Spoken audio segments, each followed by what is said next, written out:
Welcome to Sons of Patriarchy. Before we dive into today's episode, we want to take a moment to provide a content warning. In this episode, we'll be discussing sensitive topics, including emotional, spiritual, and sexual abuse. We understand that these subjects can be triggering for many listeners.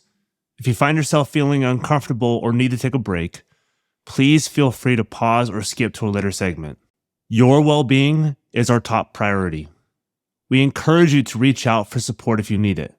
There are resources available to help you through difficult times, and those can be found in our show notes and intake forms to private support communities, which are screened. Thank you for being here with us today. Welcome to Immersive Communities, Abuse in the CREC, Part 3.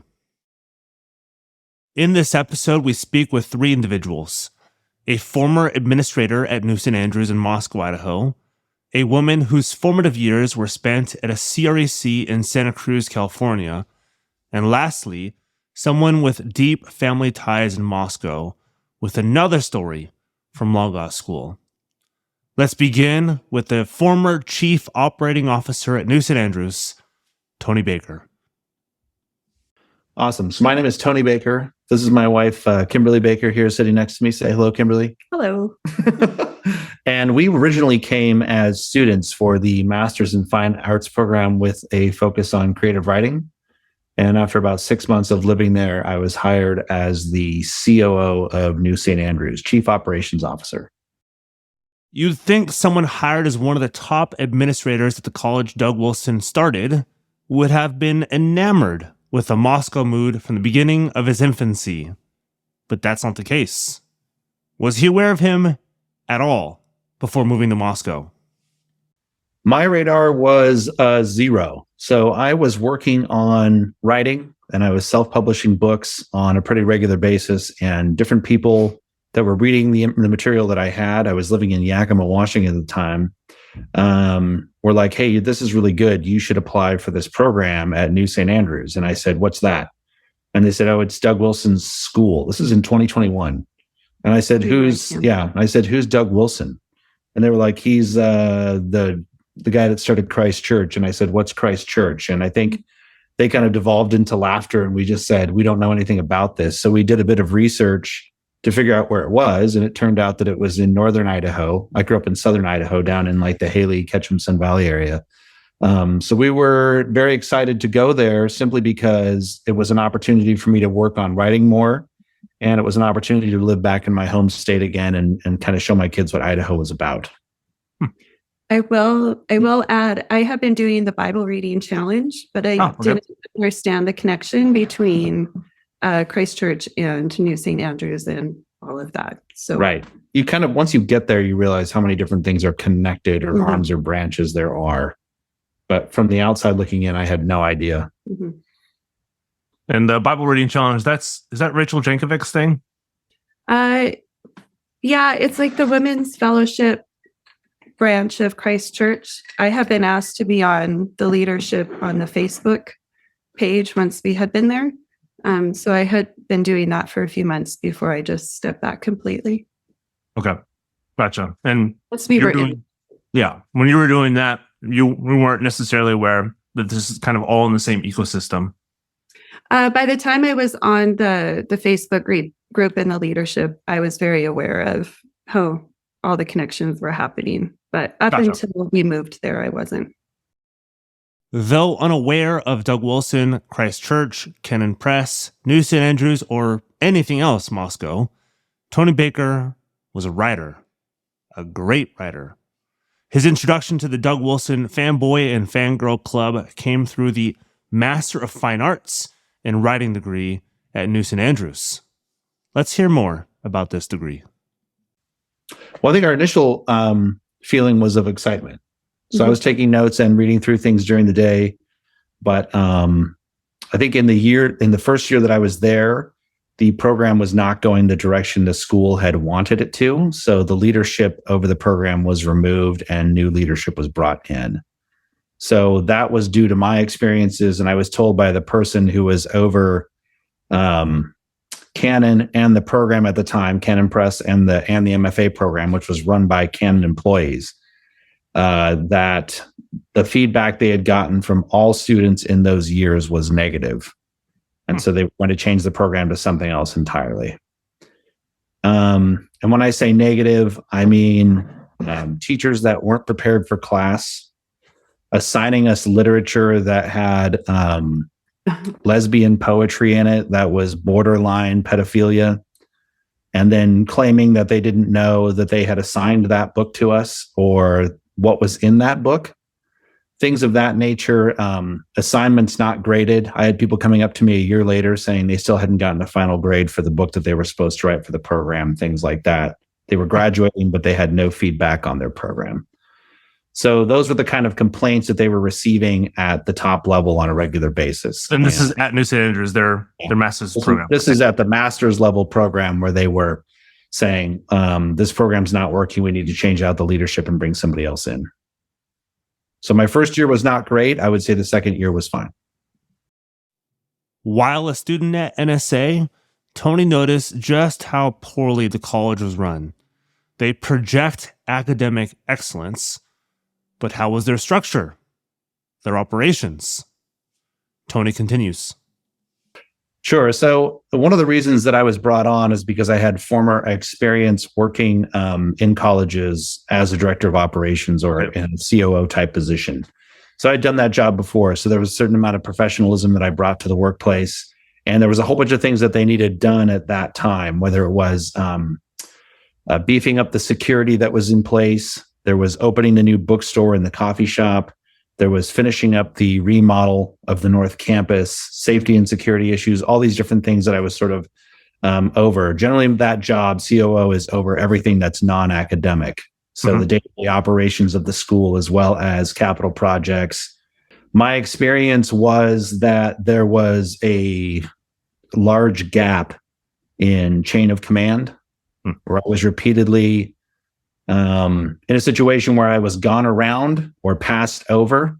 People that had a relationship with Dr. Merkel, who's the president of NSA, would repeatedly just go around me to get things that they wanted done. And so there was no chain of command. So that was an issue that I was regularly trying to address was, where is the chain of command and how things are run here? And how do we institute that? And that was a very difficult situation to find myself in. New St. Andrews needed help, so they reached out. Here's Tony on his operations and management background, something sorely needed by the brains of the college. They needed a little know-how. Well, I think that there was quite a bit of background there for me. I had worked in the inner city for 7-8 years, working directly with law enforcement and educational systems while running a parachurch outreach to inner city youth at risk. I had been the manager of different Starbucks throughout the Seattle area for 10 plus years. And I had worked at a college before. So I had an extensive background on what they needed to try and take a leap forward professionally, going from 60 to 100 students to 100 students to 250 students was quite a reach for them. And so they needed somebody that could professionally handle a lot of the things that were going to be done. And I just, through word of mouth and being friendly and being myself, had made a bunch of connections with people, because that's part of the job, is connecting with people. When you're in that position, it's not like a backroom office job. So that was one of those things where that was the reason I was hired, as opposed to that they were just looking for a student. I happen to have the professional background to do the job. He had what they needed. So he's offered the position and continues in the master's program while helping run all things operations at New St. Andrews. He had a stable salary and a good chunk of his tuition paid for. Things were going swimmingly until they weren't. What did Tony see? Let's begin. Sure. So I think if you take a look at anything that's been built rapidly, there are bodies buried someplace. Right? Not literal bodies, but just metaphorically, the idea that nobody starts to build something and doesn't have some cast-offs along the way. So before we ever arrived in Moscow, I'd done a bit of research just into the background of what New St. Andrews and all of that was. And obviously there had been some chinks in the armor with past abuse. but those seemed like they had happened a long time ago. But it's still just something, just rang a bell in my head to be careful and just to be on my guard, as anyone would be who's a father with 4 children, right? Just, okay, we see some things here. Maybe it was 20 years ago, but let's be careful. And then initially, before I was ever hired there, I was just working at a nice place, but just a regular restaurant. And somebody that was at the church sat us down one day. This is in the summer. I think we'd been there for a month, 2 months, and just said the pedophilia and abuse that's happening here is much bigger than you think it is. And I thought that was strange. We had somebody over for dinner, and they sat us down and they just said, after church one day, and they said, the pedophilia that is being reported here is still happening. And it seems almost rampant. And that when was this? This is in July or August of 2021. Okay. Like within months of us moving there. Okay. Just so we have the timeline in the back of our heads. Yeah. Yeah. So this is 4 or 5 months before I got hired. Okay. And before I even started working as a student. You guys had just moved there, hadn't started anything yet. Right. And the person that told us that was somebody who worked at Canon, who was an employee of Canon.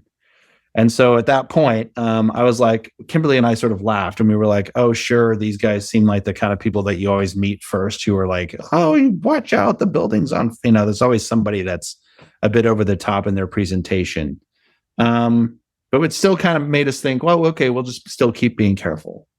And then the thing that really, I think, made us a tiny bit more concerned was I had not met Ben Merkel at that point. I hadn't met the president of the college. I hadn't met anybody really from the school. And I had one conversation with him after church because he had used a term that I had grown up using. And so it was just a really quick conversation, but I didn't know him at all. And in November, so this is about 4 months later, a couple months before I was hired, we were doing our baptisms at the church with the children.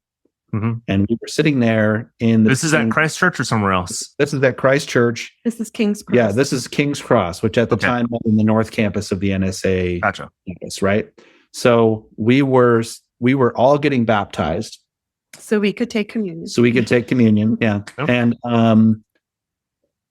right near the end of the baptismal, so it was all 4 of my kids. Mm-hmm. And then I was giving the pledge to be a great dad for the rest of my life. I'd already done before I even had children. Exactly. But I looked up as our youngest daughter, who was 8 at the time, was going through her baptism, and Ben Merkel and some other elders of Christ Church had begun taking pictures right at that point, which I thought was strange. Normally, if someone's going to take a picture of your kid, you ask them beforehand. Exactly. Yep. That's normal practice. And they didn't take the picture until it was just our youngest daughter, because our other kids were all older. And I think there's some legality around taking picture without consent first, too. And even then I said, well, they'll come up to me afterwards and say, hey, we've got a picture of your daughter because we noticed nobody else is taking pictures. Mm-hmm.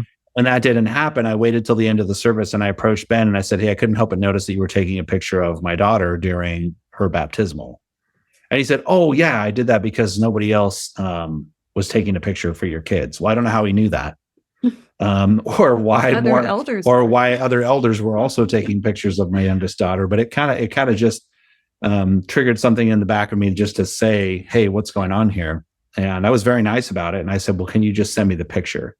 So if anybody questions that, I've sent you a copy of that picture that has Ben Merkel's name stamped on it. Yep, before we have it. His Facebook account once we had left. So that sort of made us think something was funny. But those are the kind of things that don't really trigger a massive warning. They're just a bit odd. Yeah. Sort of a looking back now, you go, that's strange. That doesn't make any sense. Why would you do that? That started the strangeness. It wasn't the strangeness. Yeah. But then when they go ahead, Borges. I was going to say, I think too, a lady in the church when we were trying to find a rental had said that she would save a place for us until we knew about the house we ended up buying.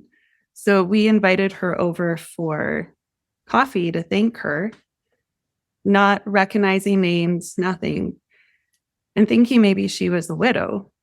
And when she showed up with her husband, and we had them over for coffee and talked to them for a while and had no idea who this man was.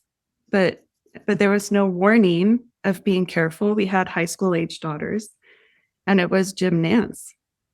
And Oh. he was in the house with our kids, and we Really? had no clue. Yeah. There's Nobody warns you about who is there that may have had some kind of background. And we didn't know who he was from Adam. Right. But when we started hearing things, it was like, oh, okay, we need to be much more careful here.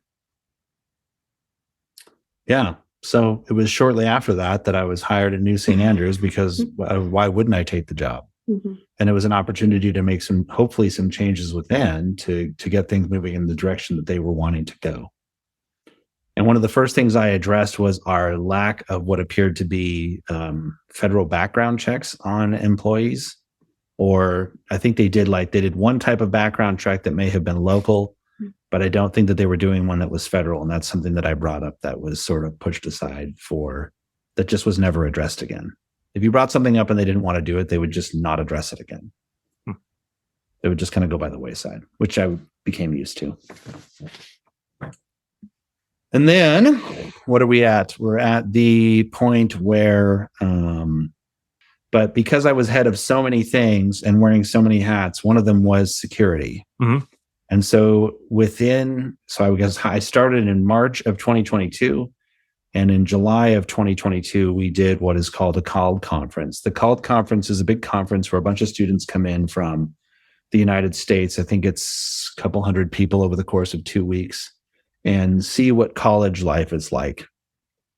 And in the course of that conference, I happened to note, because I was, over security, that one of the counselors was talking with a girl, and it seemed like a very fervent conversation. And that girl was reporting abuse to their counselor that they had experienced at the hands of their father.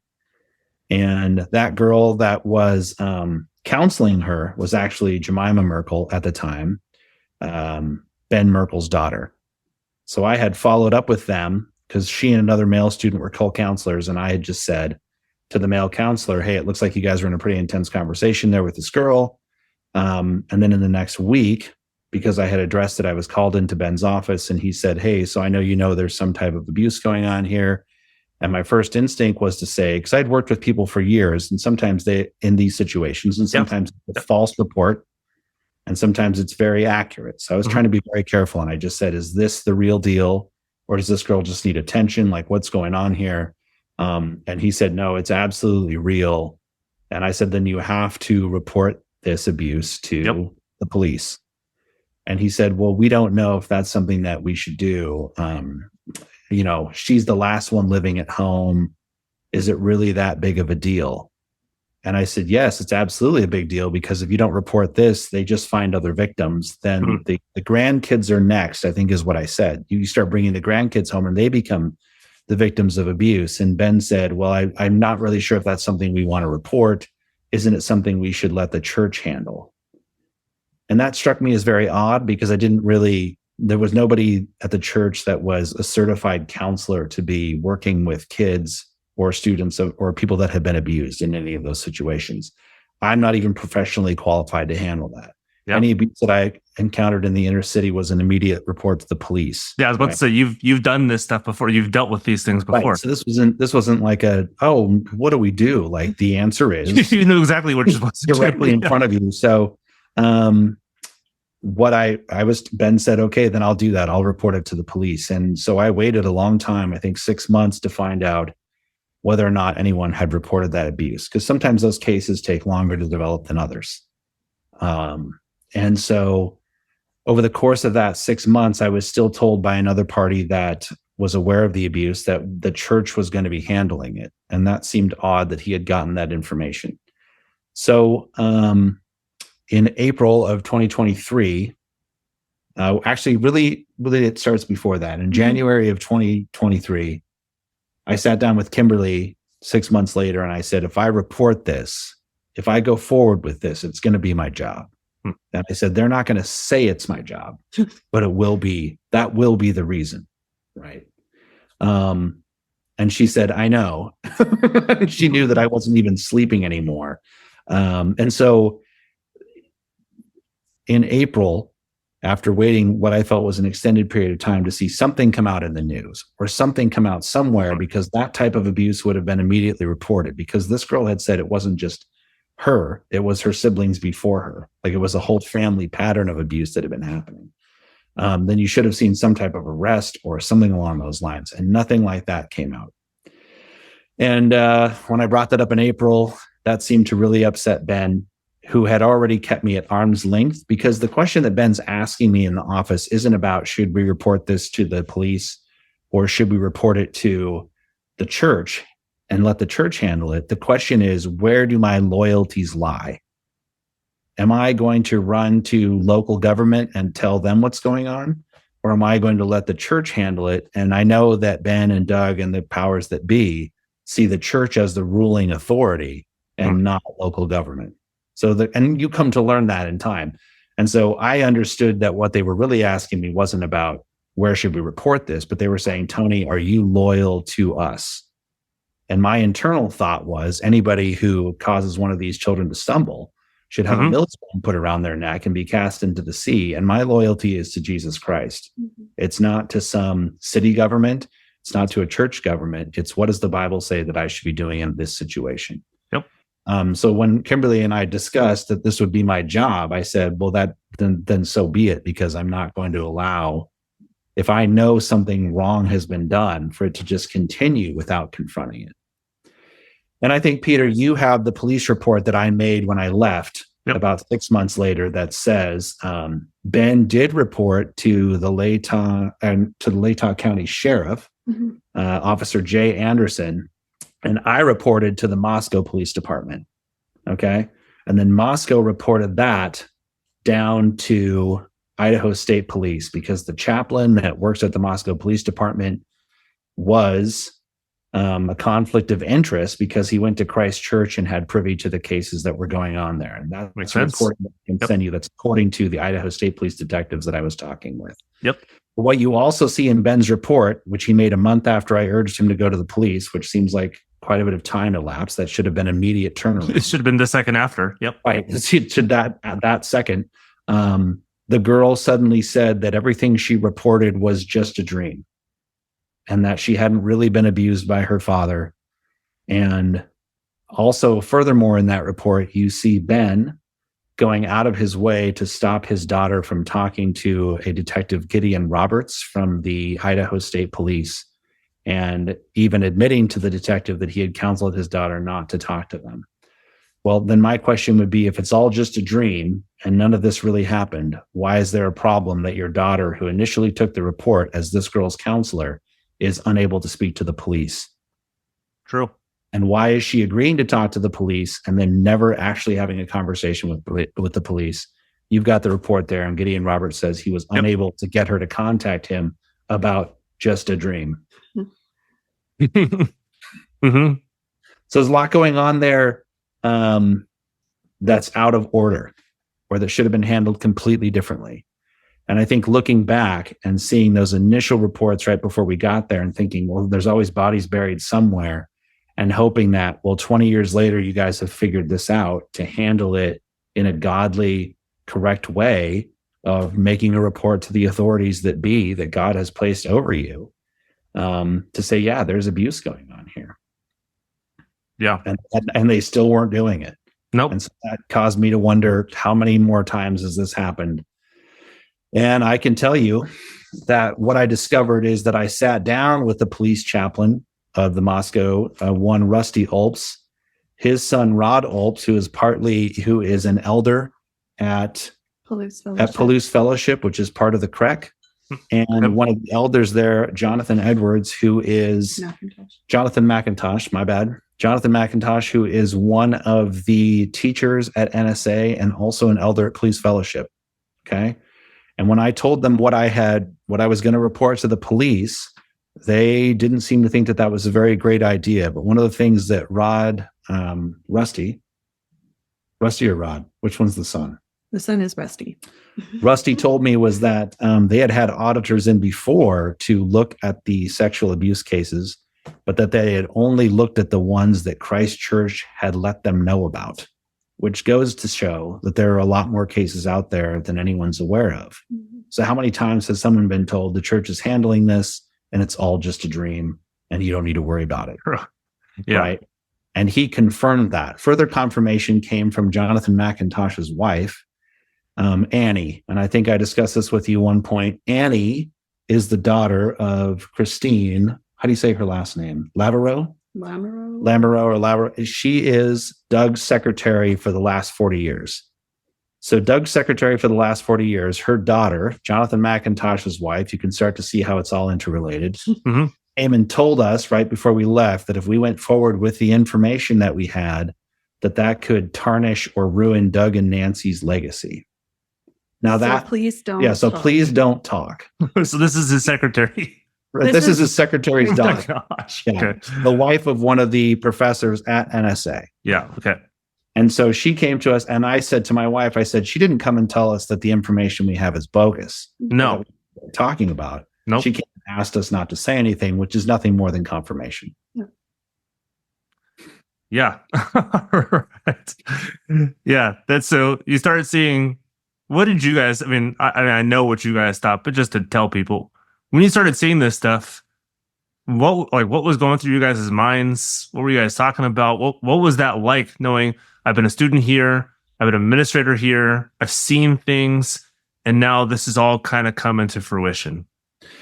Well, you go back to the experience point, and my kids know this, and we know this, is that there are cartels, crime families, gangs running the inner city where we were living and working. And you keep your head down and your mouth shut unless you really have confirmation on something, like documentation of it. Like you have pictures I've sent you, you have receipts I've sent you, you have police reports, right? And then you don't let anybody know it's you giving out that information because there's a vendetta. Yep. So we've already been through a situation where there was, for better use of a word, a crime family or crime families running some kind of institution, and knew how to handle that situation the best way possible, which was to collect information, to document everything, and then move forward with the proper authorities who actually wanted to put a stop to that sort of stuff. So that's what we did. We were nice. We were friendly. We went to church. And we went home. And every day I would come home and I would say to Kimberly, I said, well, they tried again to find something wrong with me and they weren't able to do it. So I'm just keep I think it did help answer questions of why we had slowly then edged out. Right. There's always that question of why am I not a part? And then So you guys started noticing that too, being pushed out a little bit further and further and further. Yeah. I was part. Rebecca Merkel was doing a lot of the cooking for banquets, and she had brought me on, and there was a group chat on my phone called the Dream Team, and I was a part of the Dream Team, and suddenly I was no longer being called to help with cooking or banquets or things like that, and really no explanation to why.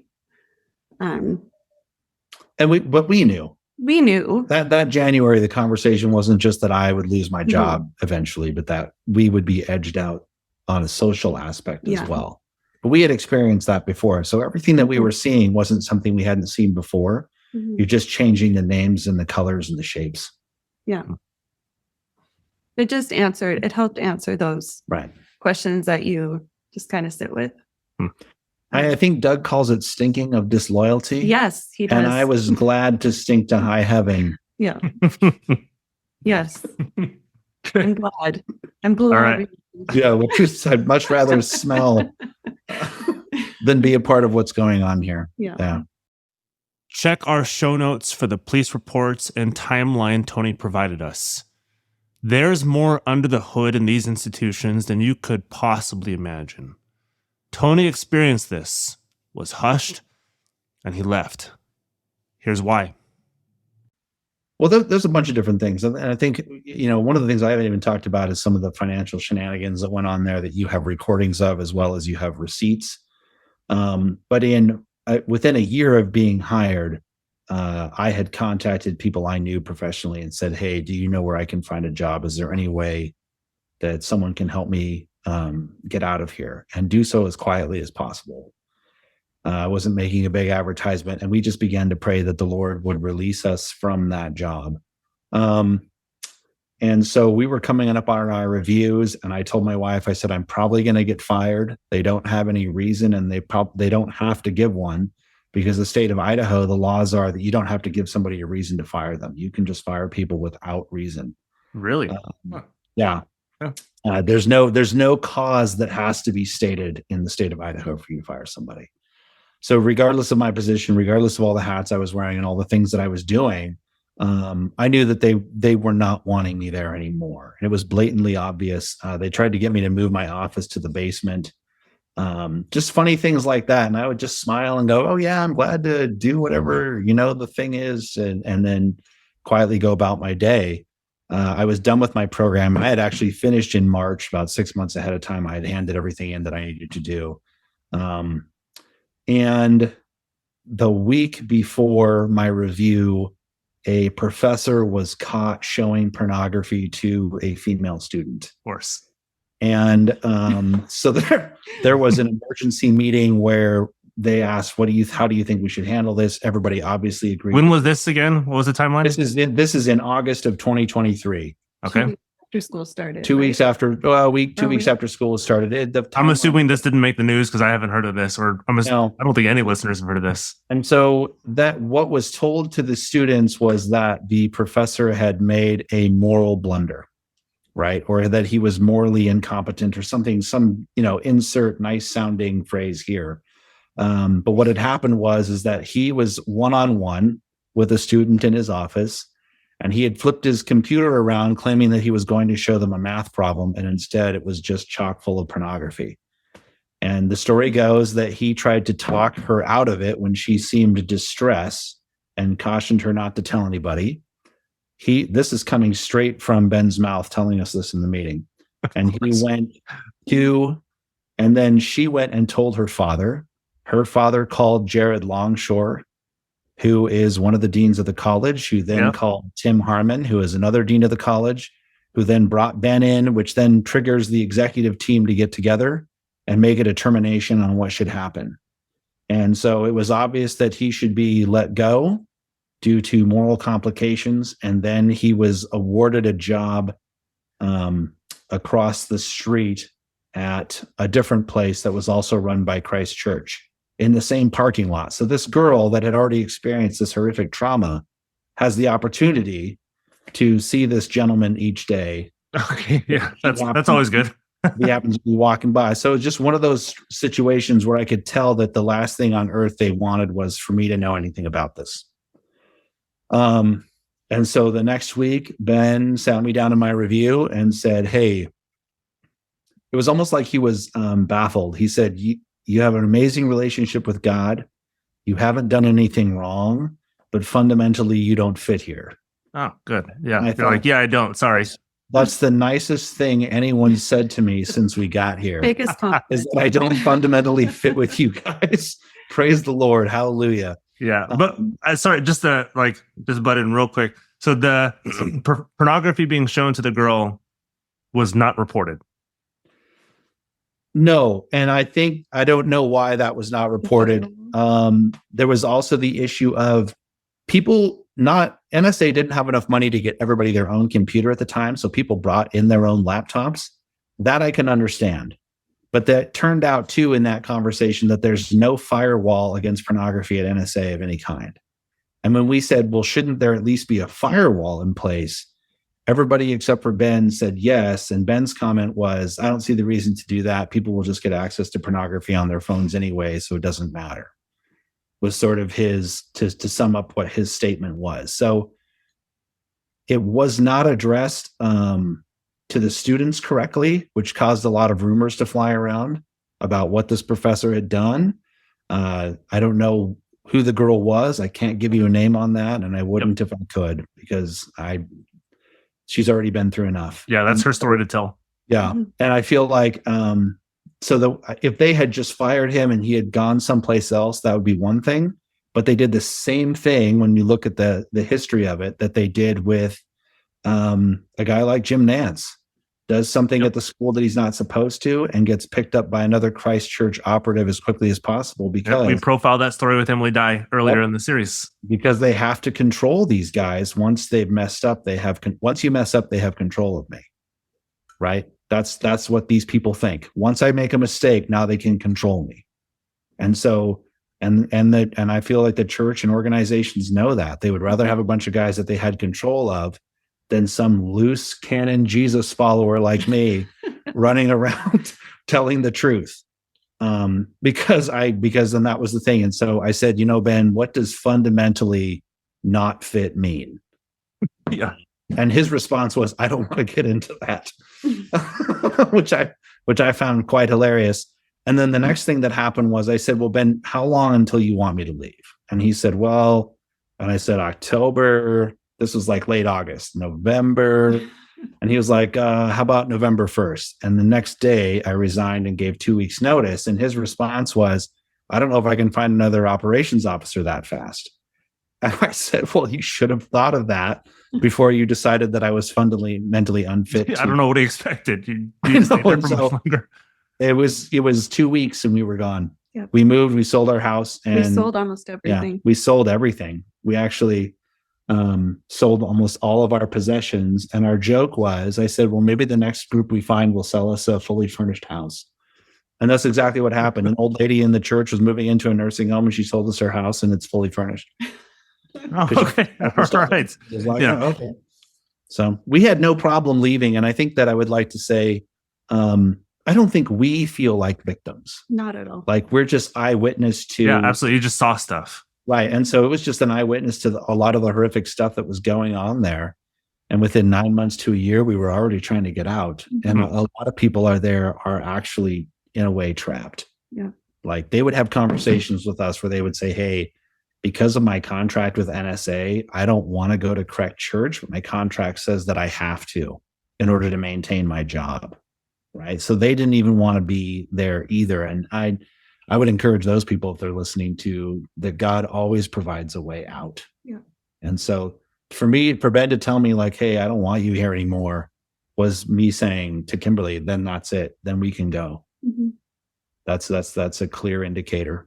Yeah. It was an answer to prayer. It was really an answer to prayer. Yeah. He saw both complicity and fear. Complicity because there's a way things are done in Moscow. There's the power brokers and the shakers. But there are also people who fear speaking up because they might lose their jobs. Tony ran to both these crowds. He started speaking up, and he was promptly shown the door. He left eagerly, and these are his parting thoughts. Absolutely. I actually wrote this down just for fun. Please do. Yeah. Jesus is at his most fierce when he is chasing the moneylenders out of the temple who are there at the behest of the religious leaders who are taking advantage of the common people, Gentiles and the poor, by using a faulty exchange rate inside the temple grounds. The strongest rebukes from Jesus are directed at religious leaders who wanted the Messiah to be a political Messiah instead of a Messiah that died on the cross for our sins. Jesus is at his most gentle and loving when talking to the woman caught in adultery. He didn't demand all the sexual details or ask if she liked it or claim to be on the same level with a gynecologist. He said, neither do I condemn you. Go and sin no more. The powers that be in the Christian national movement and the CREC are fixated on three things: power, money, and sex.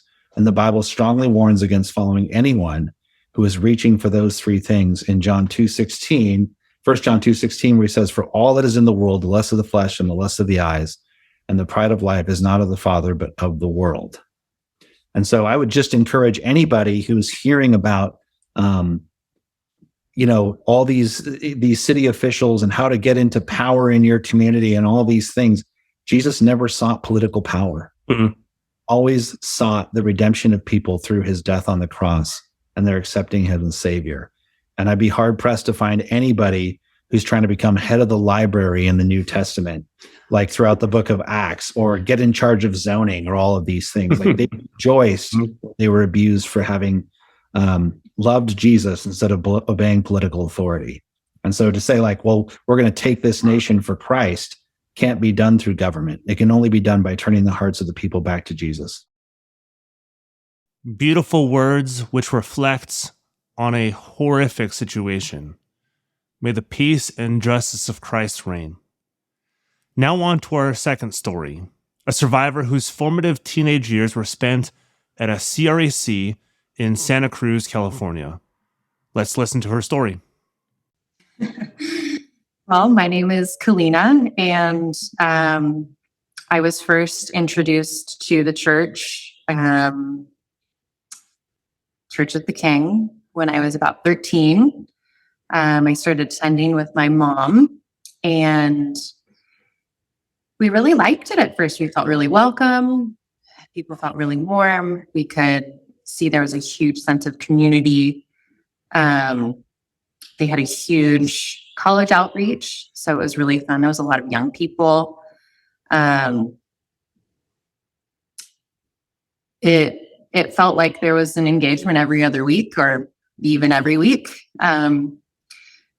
which felt really exciting at the time. But now looking back, I feel like a lot of those courtships were just rushed straight to the altar, where a little more due diligence could have been laid out. Yep.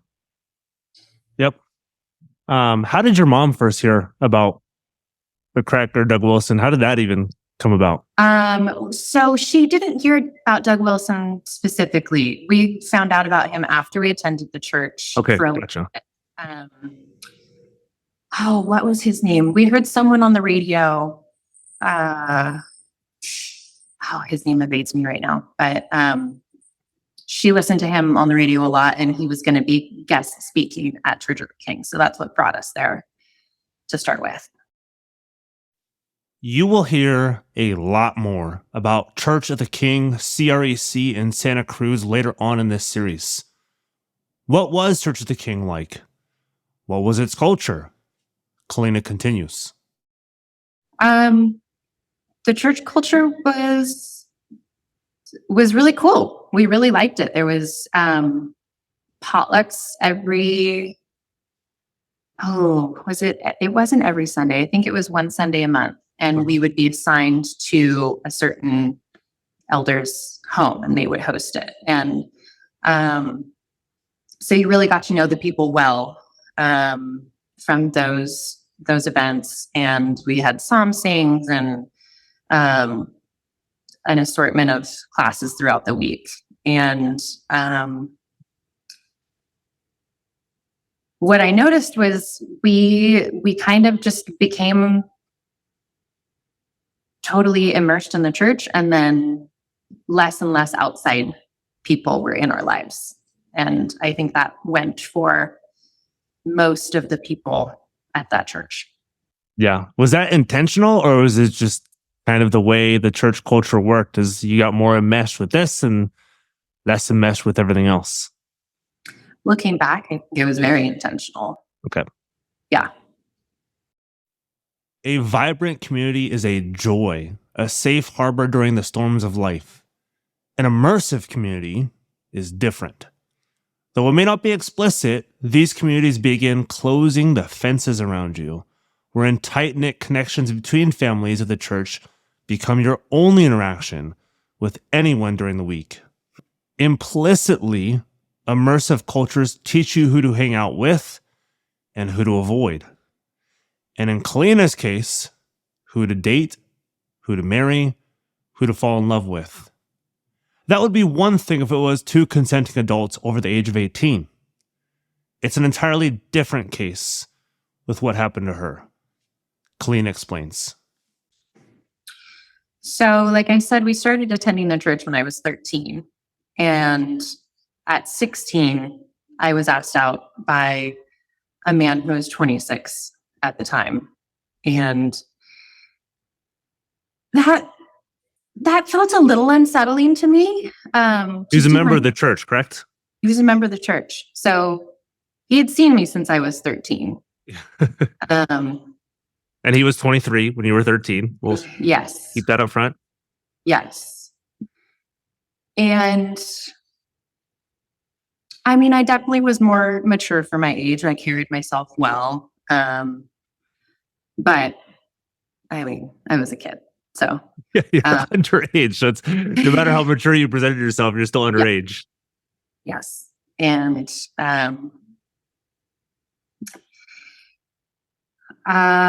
the coupling was greatly encouraged by the church leaders. The culture of coupling. Yeah, getting this stuff done early. Yeah, they gushed about him. They absolutely gushed about him, and assured me what a wonderful, godly man he was, and what an incredible husband he would make, and provider and protector, and all those things that as a little girl I dreamt about, coming from a home that I didn't have a father. And again, you're 16 and he's 26. The one that they're gushing about is 10 years your elder, and you were underage. So again, I want to stress that's who they're gushing about. Yeah. Greatly encouraging that union. And they were very strict about, purity culture. And honestly, it felt like it's mostly being taught to the women, modesty and, preserving your innocence and, not making him stumble. Yeah. And then, giving him this big gift. So what's he supposed to give you? I'm just curious. What gift does a husband give when the wife is the one who's supposed to give this big gift? Yeah, I don't know. I didn't get it. So, a few years later, we got married, and despite the fact that we did not know each other, like we went on group dates, we had a couple. So you were dating when you were 16 with him? Yeah. Okay. Yep. Mm-hmm. And then, I don't know, I had it in my mind, like, I don't want to be a teen bride. That seems really weird. So I was the one that wanted to wait until I turned 20. I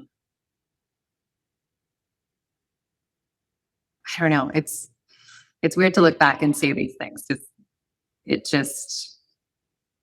I was a participating, part of that union. I was going along with it. And yeah, I imagine you didn't have much say otherwise, potentially. Like, I'm not really into this. With how much they were gushing about him and the culture of this, you've seen this since you were 13. This is just a culture around.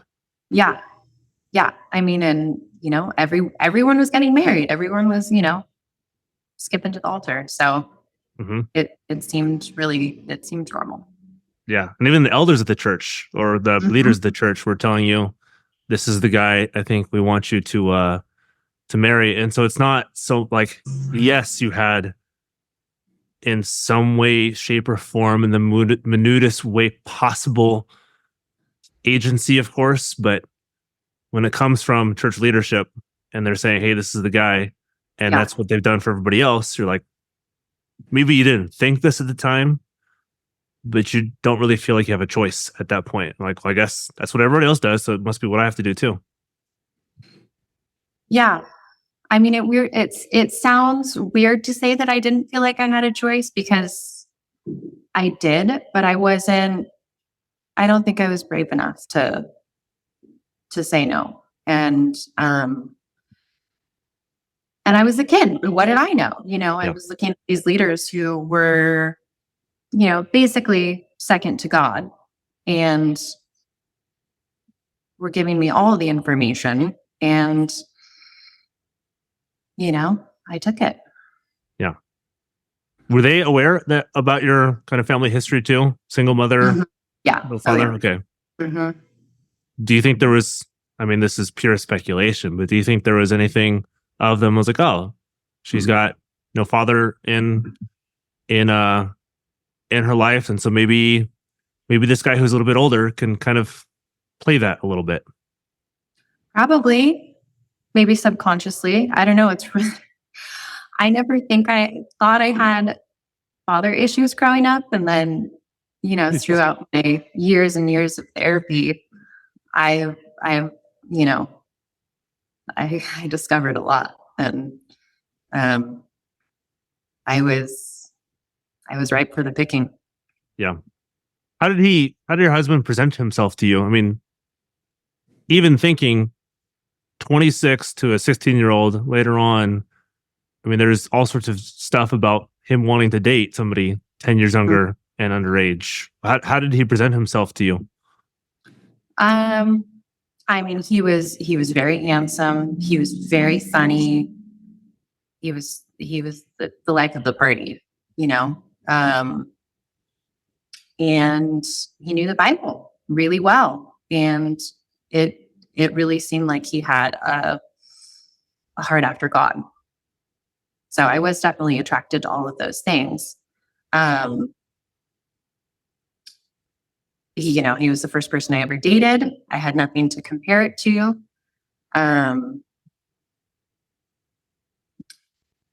As far as like connection, and I don't know, like I said, we just didn't really know each other before getting married. What was that courtship process like? I mean, people have heard others, but what was your courtship process like with him? I think people have heard of courtship and this process, but what was it like for you and your first husband? It felt awkward. I mean, I think I was quite awkward and incredibly shy. I hadn't come out of my shell. I was homeschooled. I just hadn't been out in the world at all. And so I was always nervous, and I don't know. We talked a lot about the Bible and church and like our roles as, you know, future husband and wife. And I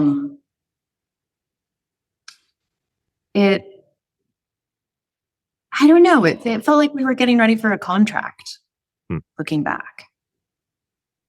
When an immersive community becomes your only community, things like a courtship between a 16 and 26-year-old, while maybe not commonplace, aren't unexpected.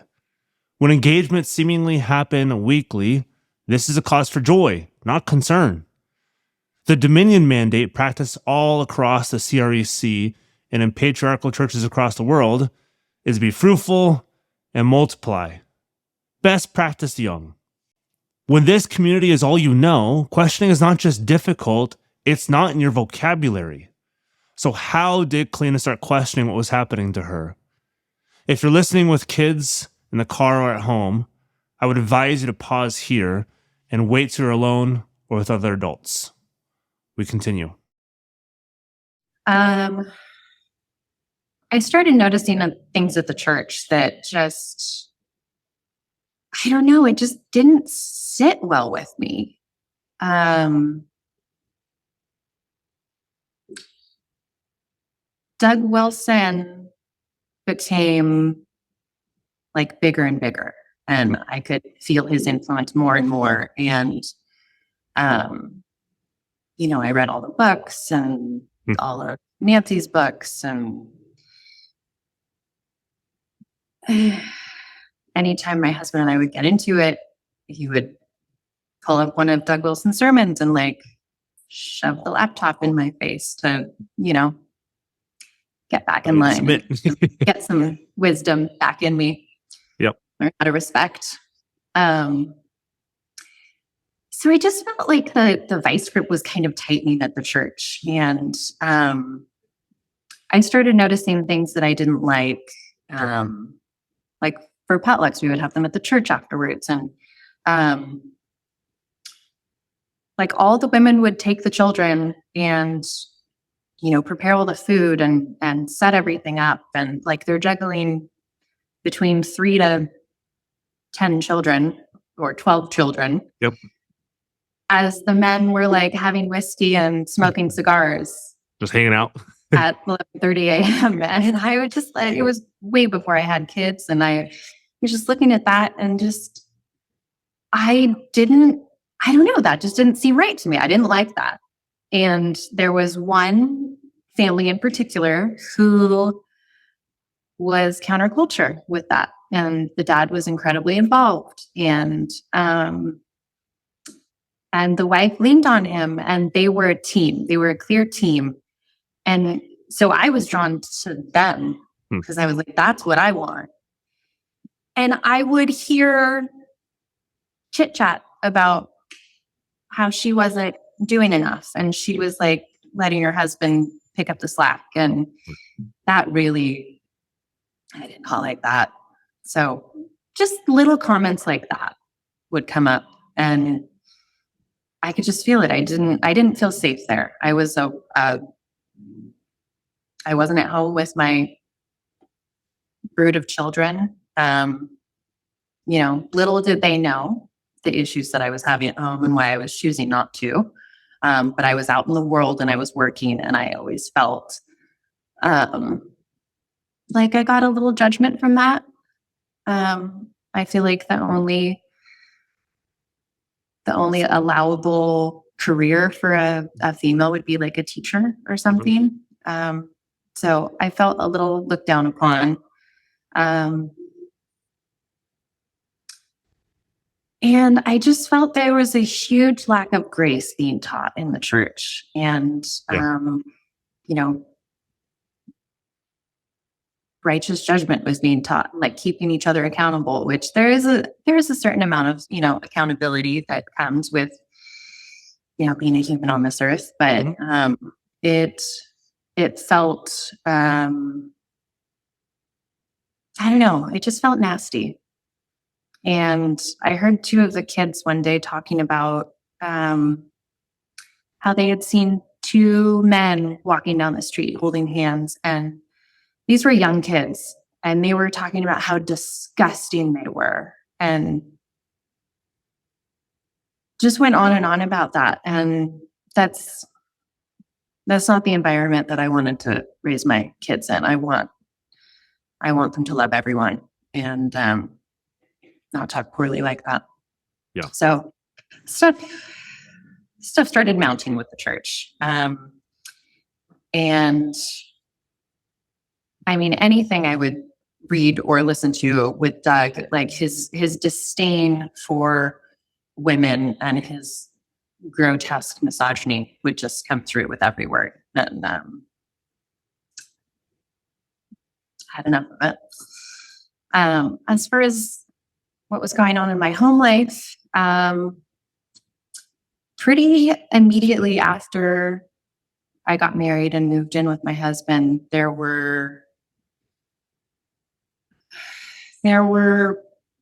pretty alarming and bizarre behavior that would come up. And things I would ask him about, blatant lies started coming out, emotional abuse, and turns out he had a very intense prescription pill and alcohol addiction. Coming into the marriage, or that you found out in the marriage? How did that happen? I had no clue. Okay. My mom didn't drink. So I had no healthy exposure to like what was normal. We just never had it in our house. I never had the desire to like be the kid that sneaks alcohol. I had no idea what it looked like. So I had no idea.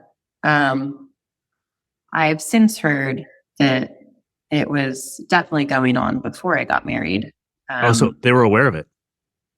I don't think they were aware of it, but a family member knew. Okay. And shared that with me. I don't know, probably 10 years later, long time after lots of rock bottoms had happened. Yep. Which hurt a lot that someone would keep that. Yeah. Mm-hmm. It was my whole life, a big chunk of my life. Yeah. So you found, how did you, I mean, you don't have to share if you don't want to, but how did you find out about some of these issues with your husband? Well, I mean, his behavior would change. And this is immediately after getting married that you found that this stuff changed. He kept it at well, seeing him like once a week when we were courting, Sure. you can do anything, for a few hours a week. So my first thing was I'd do the grocery shopping and, buy whatever he wanted. And then I noticed that a full bottle would be gone by the next day. And I thought that was very unusual. It seemed like a lot. And I asked him about it, and he basically gaslit me and was like, "No, you drank some." And I was like, "Oh, I don't drink that. No, I didn't." And that's how our confrontations went for the next couple of years, about me finding bottles under the couch, under our bed, everywhere, in his car. And then I, went to take a sip of his water one day, and it was just vodka straight up to the rim in the vehicle. So things progressed very quickly. Goodness, yeah. At any point of this, was church leadership aware? Was anybody else aware outside of you and the one family member? I was in pretty strong denial about it, and I was so confused because he kept telling me that I was wrong. And you were also told by leadership in the beginning that this is such a great guy. So you're like, how is this possible amazing. that he's doing this? Yeah, I couldn't wrap my mind around. I mean, I had never lied to anyone in my life. So to have the person that was supposed to be my protector just lying to my face on a daily basis was, I couldn't wrap my head around it. So I didn't bring it to the church yet. I was in my own denial. I brought it to them after his first hospital visit. Okay. Which, how far was that into your marriage? That was 5 years in. Okay. Yep. Before that, basically all of my friends who were not part of the church, they were my other Christian friends. Yeah. They had interventions with him already. Like, they were very concerned, and I was still at the point where I was defending him until the hospital visit, and he almost died. And I watched 6 different doctors tell him that if he had another sip of alcohol, he would surely die. And he got right back at it, and as soon as he checked out. So what happened? So 5 years in, this is when he first saw it. And I think people who are listening might, why would you do 5 years later? But if you heard what you said earlier about this is the dude that you were set up with and told this is God's gift to you for your marriage, and then you see how males and females are treated in the church, and you're like, well, this is what I got. I can't leave this. I can't do anything about this. If people know, then they're going to know that my marriage is going so horribly, and everybody else's marriage seems to be okay, at least, or they're in line, whatever it is. But it's not all that easy to bring this stuff up with your background. I mean, divorce wasn't an option. Yeah. Divorce, I mean, it was not on the table. So it wasn't a conversation. It wasn't anything. I had made a vow to him and to God, and I took it really, really seriously. I was going to do whatever it took to get him help, to get him better. And I was naive enough to think that I had power to do that. It was before I started going to Al-Anon and actually educating myself about addiction and doing my own counseling. And I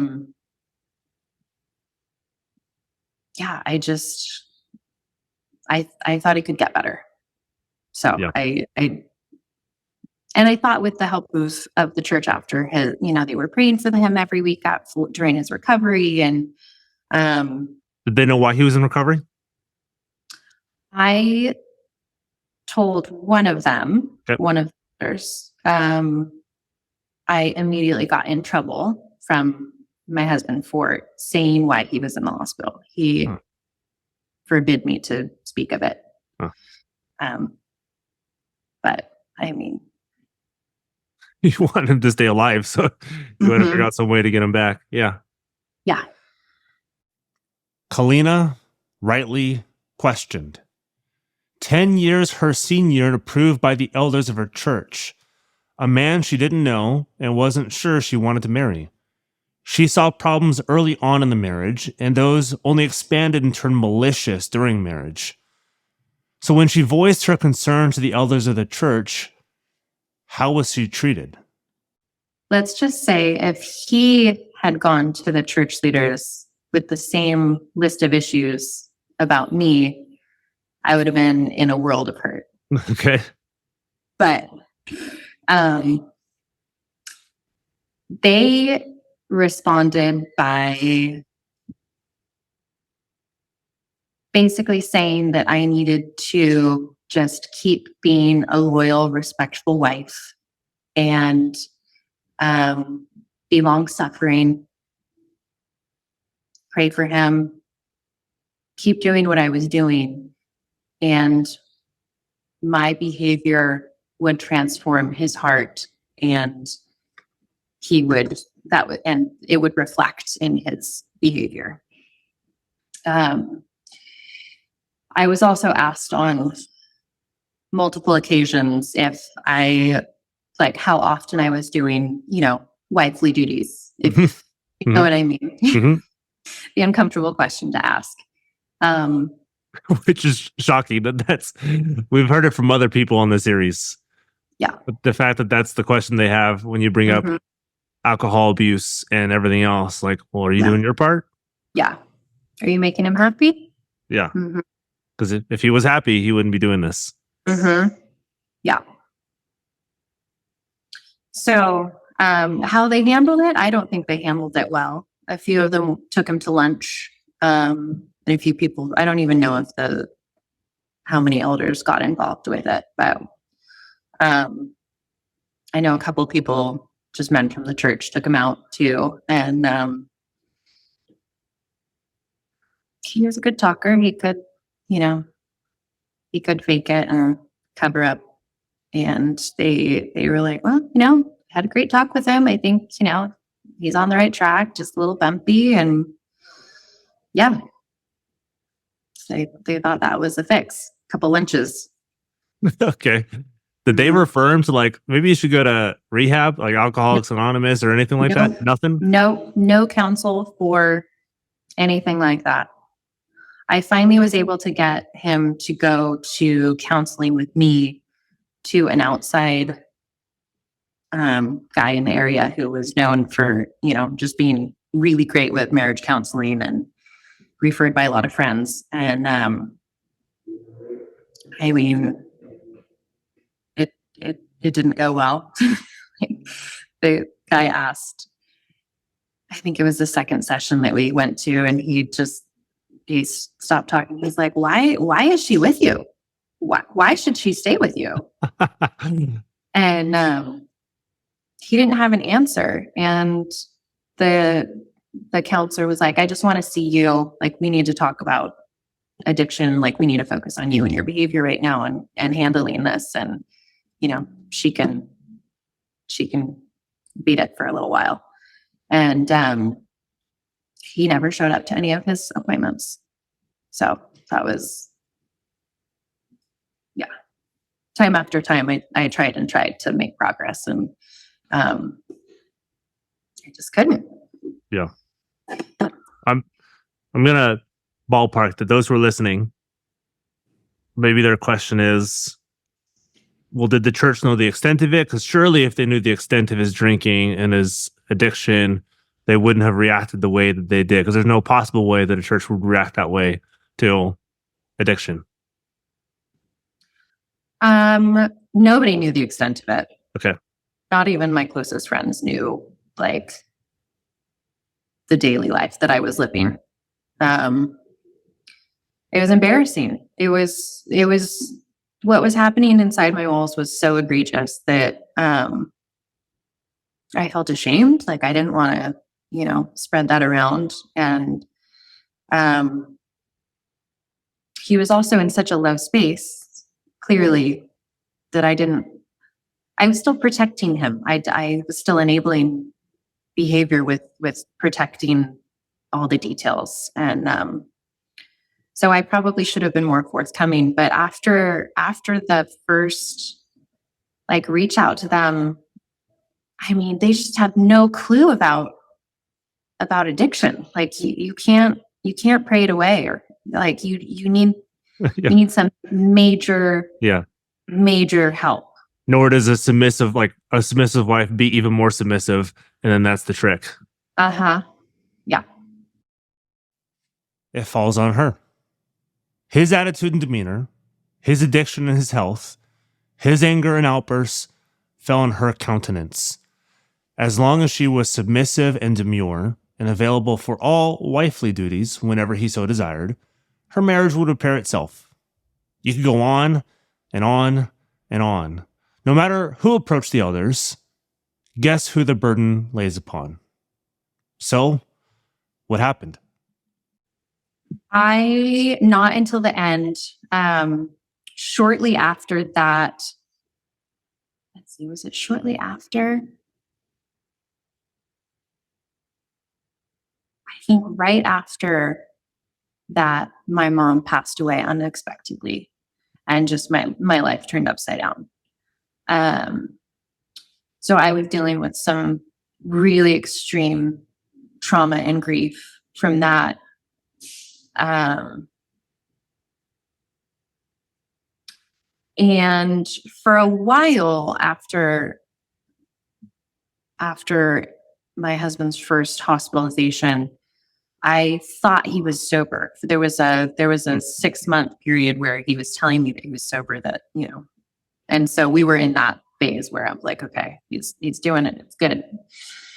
But I was, grossly mistaken. That was not the case. And so after my mom's passing, I kind of left the church. I kind of just faded away. I was going to another church at the time to really get fed. And I was still going periodically, but much less involved, and kind of just shrugged off that I wasn't going to get the help that I needed. And, and then when I had beaten a dead horse for years more, and I was facing my own health issues because of the situation at home. The stress was it was literally killing me. So I reached out again, and to the elders of the church, or church leaders in general? Yes, one of the church leaders, specifically the one who married us. And similar story. Take him to lunch. Everything's great. He's great. And then shortly after that, I filed for divorce. And in my head, I was like, maybe this will change my husband's mind. Maybe he'll really take it seriously now, because I wasn't one to throw around divorce. Maybe he would really take it seriously and get clean, get help. So for the 6 months after, I was still hopeful that he would get clean, and that did not happen. But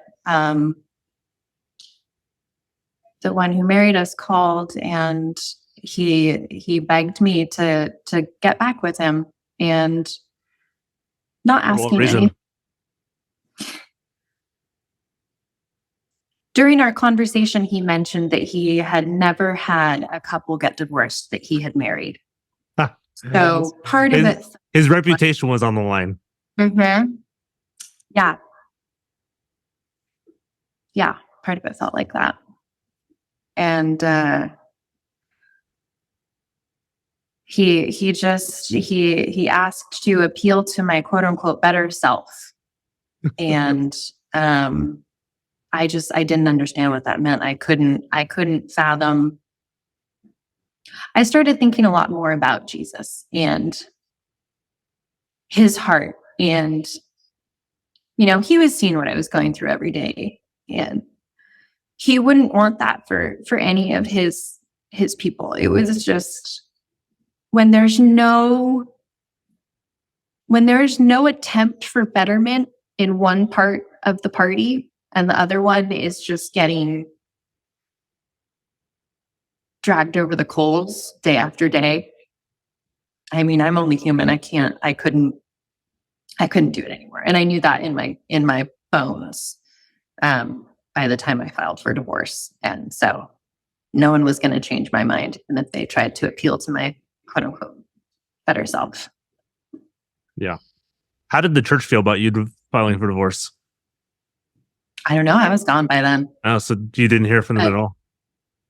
No one ever called me. No one ever tried to check in on me. Had your husband been going to the church still?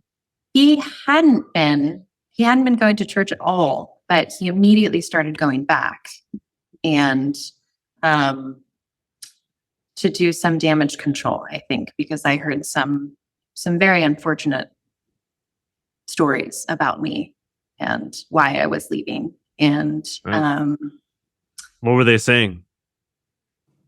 It was coming straight from my husband that I just wanted to be single and live my life. And that was not the case. Yeah. So what happened? I mean, you got your divorce because that was your first husband. So what happened after your divorce? I got healthy. I gained weight back. I felt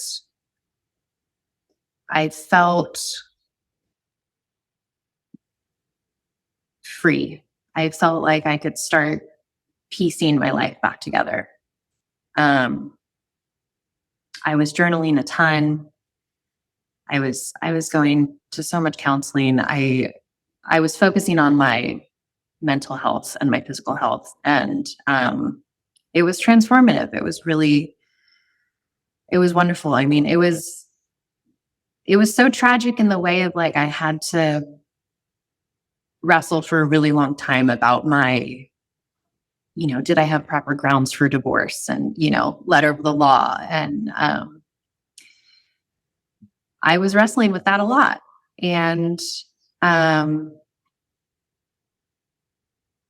I'm really thankful for the counsel that I had. And I feel like I made it through. It took some time for sure. Yeah. What happened to your first husband? Because you were warning everybody about his alcohol. You told the church about the alcohol abuse. Kind of seemed like people didn't really take it seriously. Yeah. So what happened? He passed away from full organ failure a year after I left, which I knew would happen. I knew it. And he and I had those discussions all the time. And it broke my heart. I mourned his death before I left, which is weird to say, but I knew what was going to happen. Your body can only take so many pills and alcohol on a daily basis. Yeah. Before giving out. Yep. As far as you know, or were you made aware of after the divorce and after his full organ failure, how you were viewed in this? Because it didn't seem like they put much onus of the responsibility on him. They seemed to put it all on you. Mm-hmm.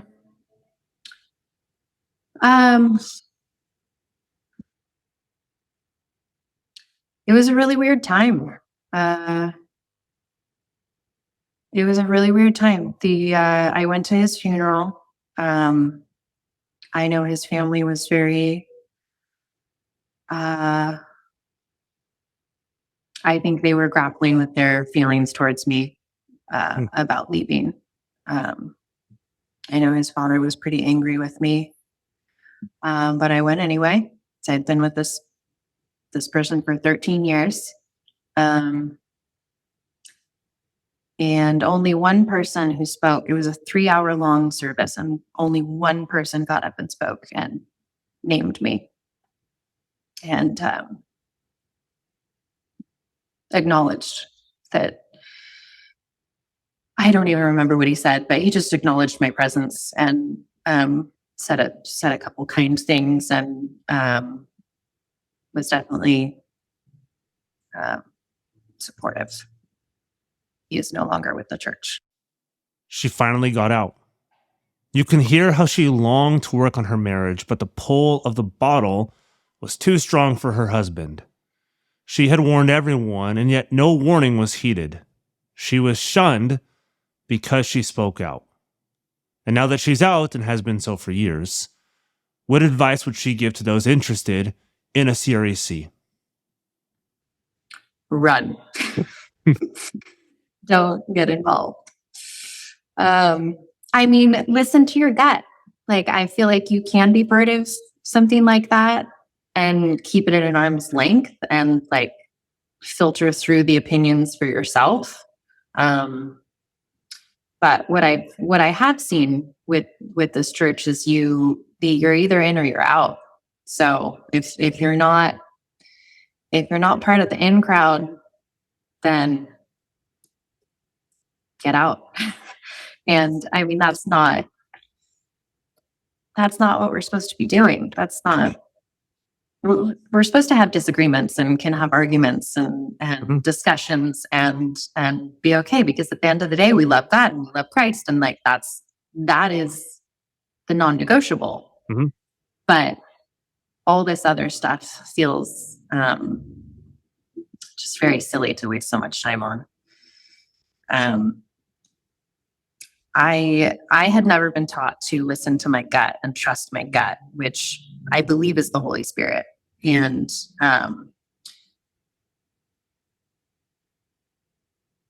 now I feel like I can decipher things a lot better. But I've learned to trust it instead of just trusting what I'm told. So I would advise people to just, I don't know, vet the situation. And certainly don't let your child go out with a grown man. Yeah.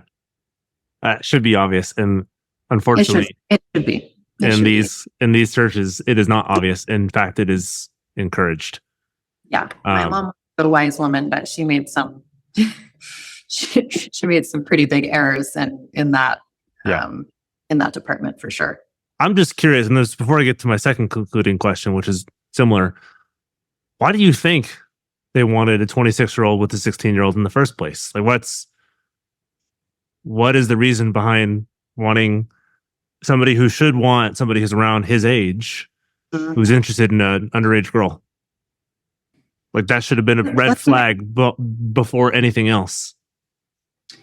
Yeah, it should have been.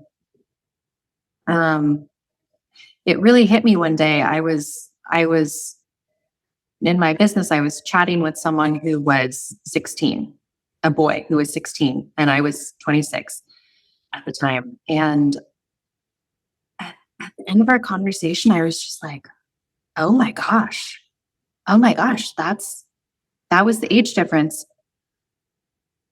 When he started talking to me, because I was just like, oh my gosh, you're such a little kid. Like, I don't know. It gave me the heebie-jeebies after that. I was really, I don't know, those light bulb moments where you're just like, oh, that's cringy. That's bad.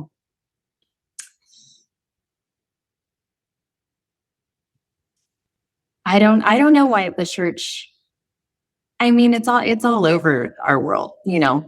The older men get younger women all the time. The men get older and older. The women get younger and younger. And it's disgusting. It's accepted. It's normal. It shouldn't be. Mm-hmm. Why you would want to be with someone that, you know, has such an age difference that, you know, the generational jokes are different. Like the music is different. Like it's a pretty big divide. I mean, it works in some cases. I know some people that are very much in love that have that age gap. But they likely met a little later, where the age gap Yeah. means a little different. Yes, agreed. Mhm.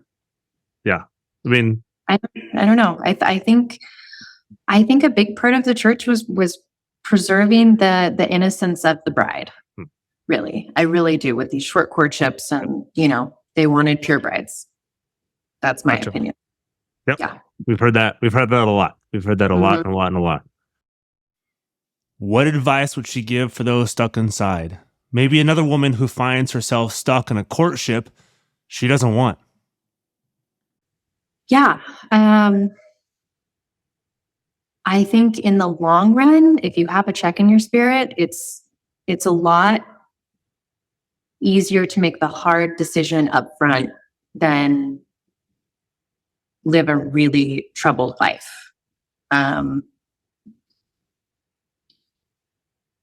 I think had I sought outside counsel, and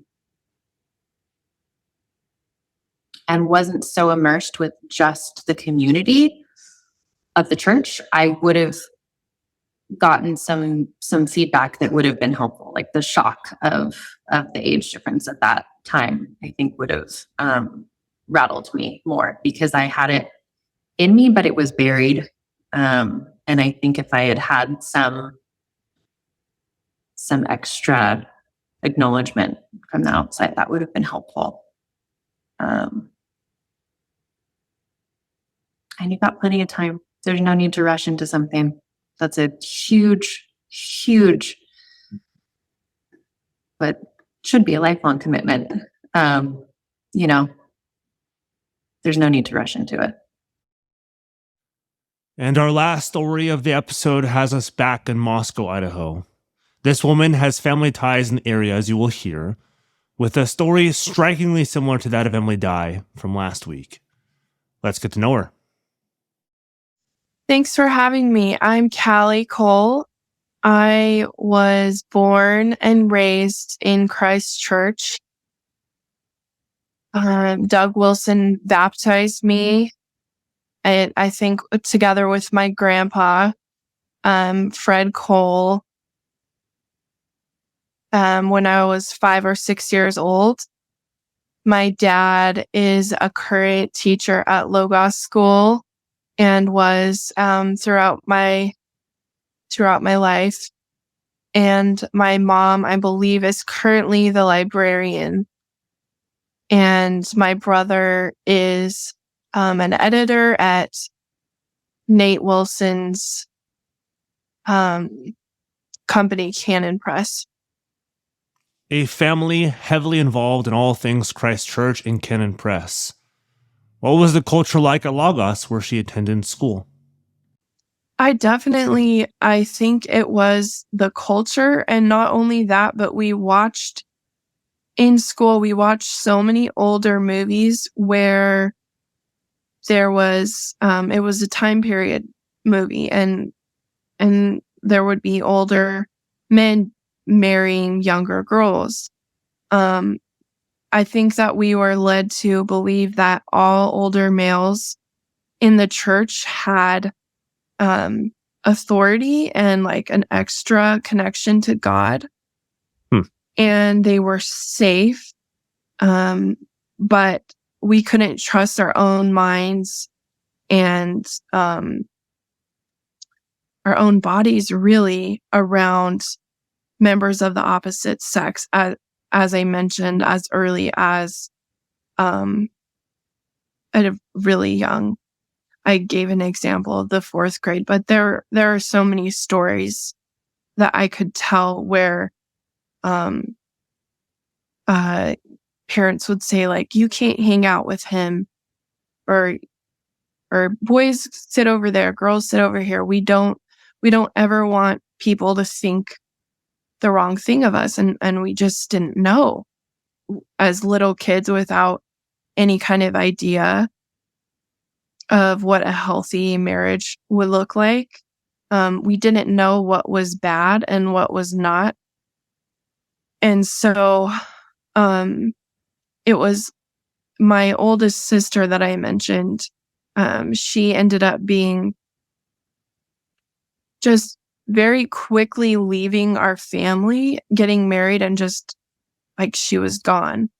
And there was a lot of anger towards her from my dad, her stepdad, and my mom, and they were always telling me not to be like her, but she was my idol. So the older I got and the more concerned I became over things that had happened, I did some research of my own, and I finally got her to tell me her story when I was around 24, that she had been groomed by one of her high school teachers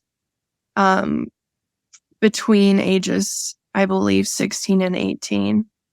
And the response from Doug was that it was her fault. Kind of the abuser, Doug, and my dad all banded together and said, like,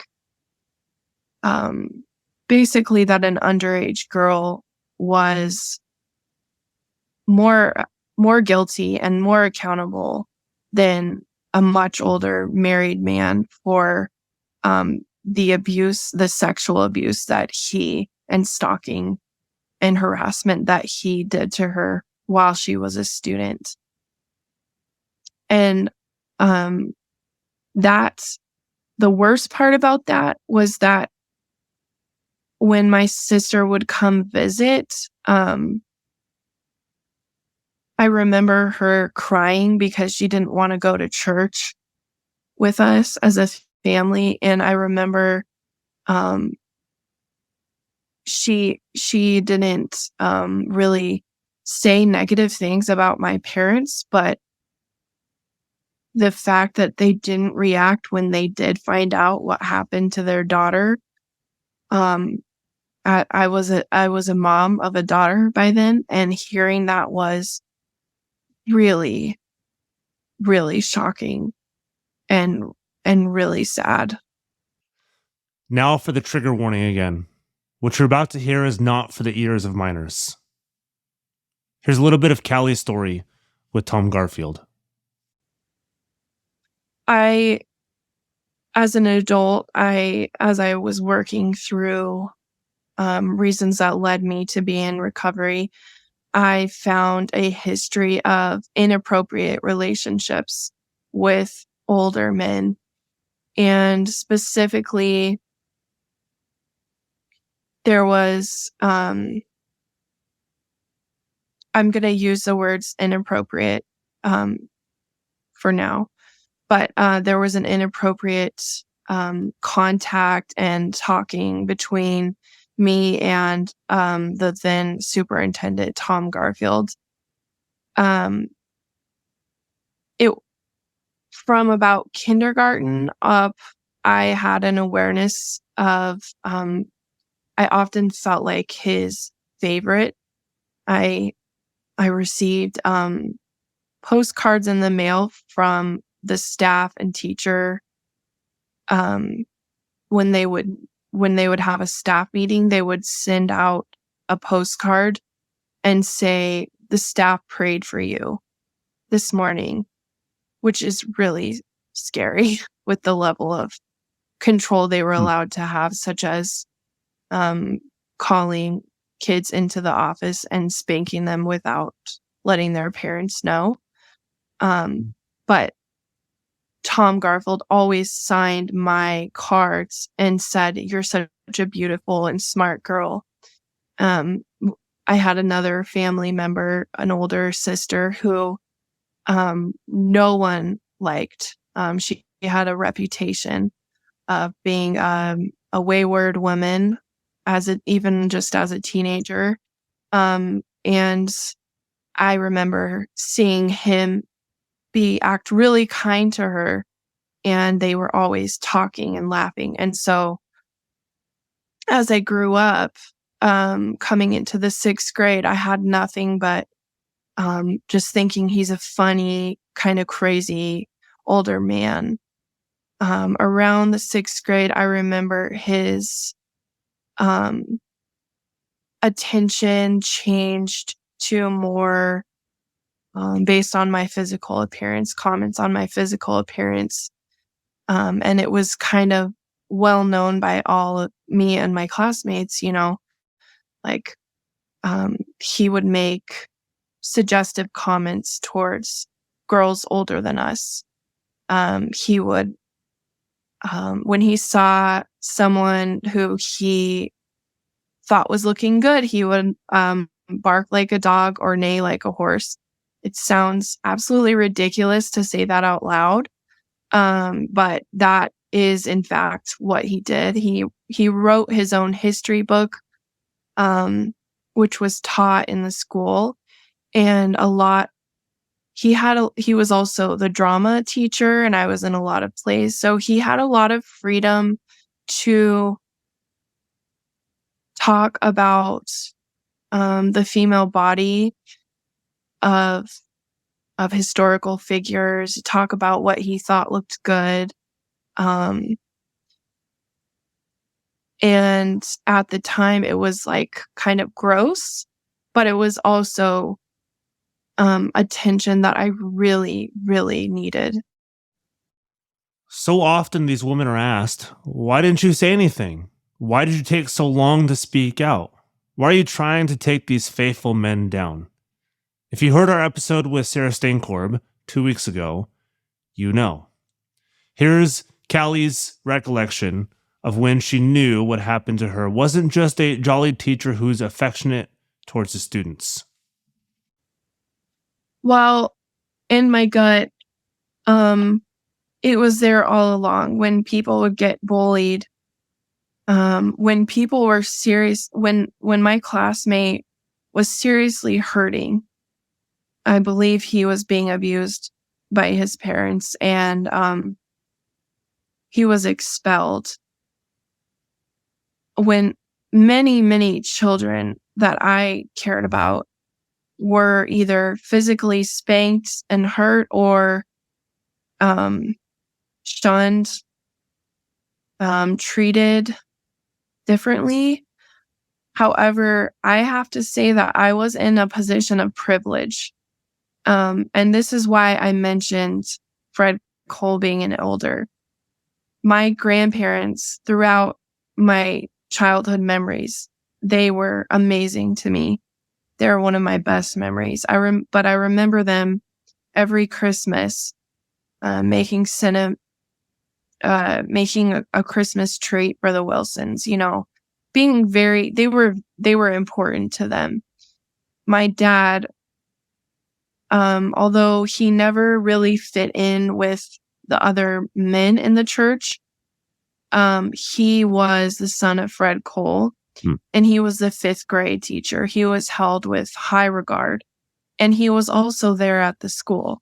So even though I was a bad child and often rebellious, I would break the dress code all the time. I was talking, other things that I did. No one would have pulled me into a room and harmed me physically. Most of the harm that I received was through gossip and a manipulation, and I turned right around and perpetuated that on others. It was a culture of backbiting and just really, really ugly stuff. So I feel I was sheltered within a very sheltered community, and I wasn't aware. When I got pregnant, the first awareness I ever had was being pregnant and seeing the baby on the ultrasound, that it had a heartbeat, and thinking and having a conversation with my parents. And my dad said, "You fornicated." And he said, "Are you going to marry the father, or what are you going to do?" And my first thought was, I will die if I stay with my parents. Like, I will probably kill myself because I can't be pregnant here. I just can't do it. And so my plan was to move into a maternity house in Spokane, Washington, and have the baby there. I began to have a sense of like autonomy from being outside of the culture for the first time in my life, having to do things myself, figure out the bus system, get a job, be separated from them and with limited contact. But after I left the program, when I had a 3-month-old baby, I became so depressed that I came up with the idea that I should move back. I moved back and I got into the church again, and I got my daughter dedicated by Doug Wilson. And everyone was like, the whole church was crying, how beautiful you. I really felt like I had their approval as long as I acted a certain way of like, I really messed up and here I am and I'm going to make it right and just be the best single mom ever. And hopefully someone will marry me and redeem this ugly mess that I made. But I was so unstable that I struggled to maintain. I just wanted to live with someone else. I was so afraid of being alone. So I would move from house to house. And during one of those times, I moved in with a woman who was fired from Canon Press, Lucy Jones. And she was just so fiery. She's a redhead. She did not ever hold back on the destructive things she had seen. And she confirmed a lot of my fears. She actually affirmed me about certain bullying I had seen towards my friend who had struggled with homosexual porn usage, in his words. And she took me to a church that was not Christ Church.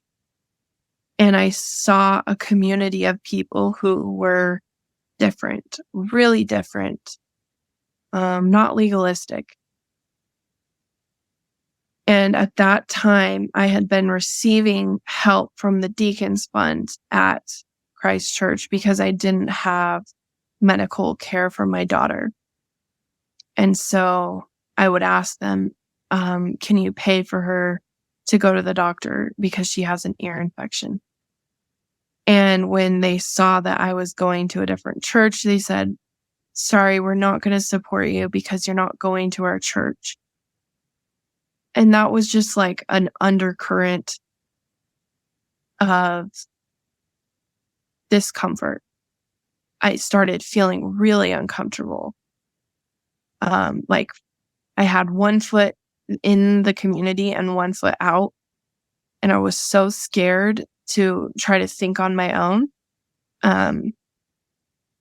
Around that time, I started reading a blog post from Natalie Greenfield.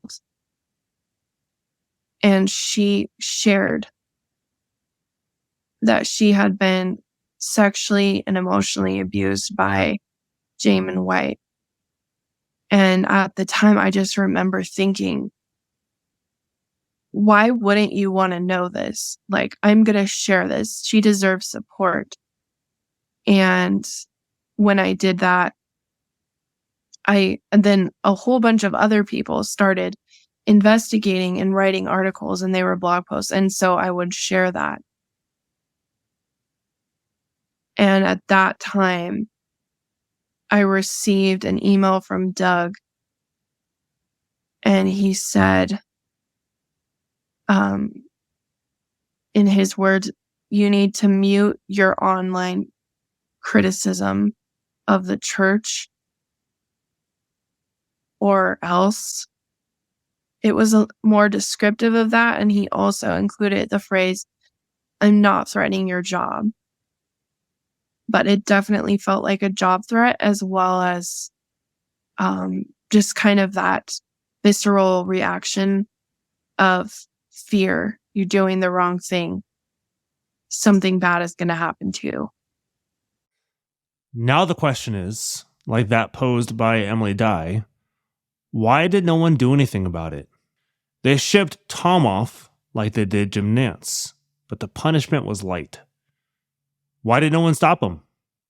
Here's Callie asking that question, and you need to hear it from her.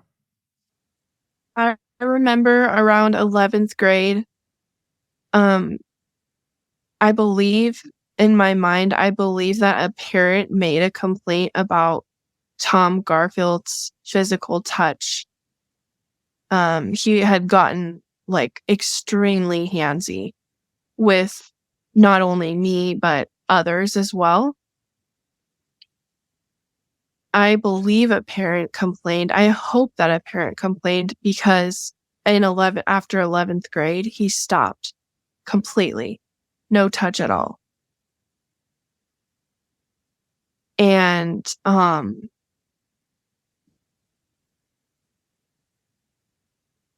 I think that was because if he had kept going, I feel like I would have said something, or others would have said something, but it stopped. So we didn't need to say anything.